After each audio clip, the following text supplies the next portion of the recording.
ಇದು ಕರೆಕ್ಟ್ ಅಲ್ಲ. ಯಾವುದು? ಮ್ಯಾನರ್ಸ್ ಕೂಡ ಅಲ್ಲ. ಯಾವುದು?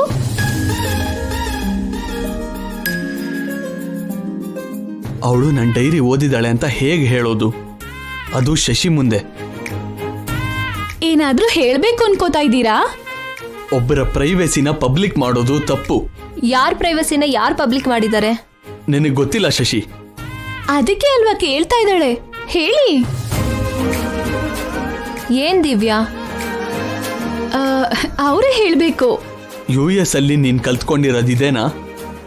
ಇಂಡಿಯಾದಲ್ಲಿ ಹುಟ್ಟಿ ಬೆಳೆದು ನೀವು ತಿಳ್ಕೊಂಡಿರೋದು ಇಷ್ಟೇನಾ? ನನಗೆ ಕೋಪ ಬರ್ತಾ ಇದೆ. ಕೋಪದ ನಂತರ ಇಷ್ಟ ಕೂಡ ಬರುತ್ತೆ. ನೀವು ಯಾವ್ದ್ರ ಬಗ್ಗೆ ಮಾತಾಡ್ತಿದ್ದೀರಾ? ಹೇಳು ಅಂತೀರಾ ಚಾಣಕ್ಯ ಸರ್? ಹೇಳ್ಬಿಡ್ತೀನಿ. ಹೇಳು ಅಂತೀರಾ? ಹೇಳು ದಿವ್ಯಾ. ಅದೇನಿಲ್ಲ ಶಶಿ, ಲೈಫಲ್ಲಿ ನಮ್ಗೆ ತುಂಬಾ ಜನ ಸಿಗ್ತಾ ಇರ್ತಾರೆ. ಆದ್ರೆ ಒಬ್ರು ನೋಡ್ದಾಗ ಮಾತ್ರ ಎರಡೂ ಕೈನೋ ಚಾಚಿ ಗಟ್ಟಿಯಾಗಿ ಅಪ್ಕೊಂಡು ಆ ವ್ಯಕ್ತಿ ಹೃದಯದಲ್ಲಿರೋ ಧೈರ್ಯನ, ಜೀವನದ ಮೇಲೆ ಅವಳಿಗಿರೋ ಪ್ರೀತಿನ ನಾವು ಕೂಡ ಸ್ವಲ್ಪ ತಗೋಬೇಕು ಅನ್ಸತ್ತೆ.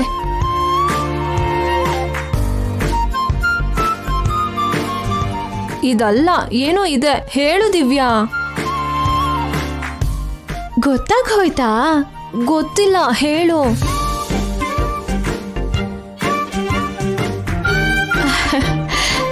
ನಿನ್ನೆ ಸರು ವಿಶ್ವರೂಪ ತೋರಿಸಿದ್ರು ಅಲ್ವಾ, ಅದೇನೋ ನನ್ ತಪ್ಪು ಅನ್ನೋ ಹಾಗೆ ಇವಾಗ ಫೈರ್ ಆಗ್ತಿದ್ದಾರೆ. ಪಾಸ್ಟ್ ಬಗ್ಗೆ ಇವಾಗ ಪೋಸ್ಟ್ ಮಾರ್ಟಮ್ ಯಾಕೆ?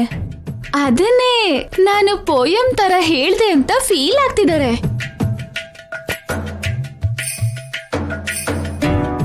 ಇದನ್ನ ನಿನಗ್ ಹೇಳಿದಕ್ಕೆ ಇಷ್ಟು ಫೀಲ್ ಆದ್ರೆ ನ್ಯೂಸ್ ಚಾನೆಲ್ ಅವ್ರಿಗೆ ಹೇಳಿದ್ರೆ ಇನ್ನೆಷ್ಟು ಫೀಲ್ ಆಗ್ತಾರೋ.